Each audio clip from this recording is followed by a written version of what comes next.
En pays ami, cette marque infinie de courtoisie et de cordialité confirme l'excellence des relations profondes entre nos deux peuples. Ces liens solides, tissés à l'aube des indépendances, se sont consolidés à travers l'intégration de nos deux peuples qui, au-delà de leur appartenance commune à l'espace ouest-africain, sont attachés aux idéaux de la paix et de la solidarité.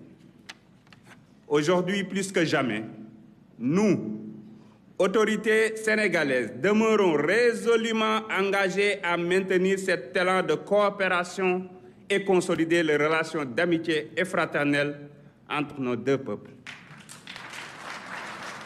Du reste, cette volonté politique a déjà été exprimée puis concrétisée par la visite effectuée ici à Abidjan au tout début de son mandat par le président de la République du Sénégal, son Excellence Bassirou Diomaye Diakhar Faye, dont la vision panafricaniste constitue un axe majeur de la politique étrangère du Sénégal.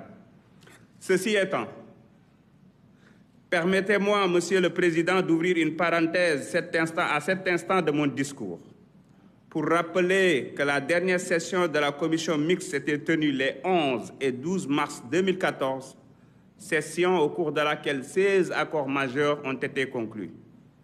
Cette osmose témoigne de la longue tradition de relations étroites entre nos deux républiques sœurs, tradition que le président du Sénégal était venu vivifier lors de sa dernière visite à Abidjan le 7 mai 2024. Une visite couronnée par la suite d'un renforcement du cadre juridique de coopération enrichi de 37 accords. Ce fut une visite mémorable au cours de laquelle il avait particulièrement magnifié les liens historiques qui unissent nos deux peuples et dont les premiers jalons ont été posés par nos pères fondateurs, feu les présidents Félix Houphouët-Boigny et Léopold Sédar Senghor.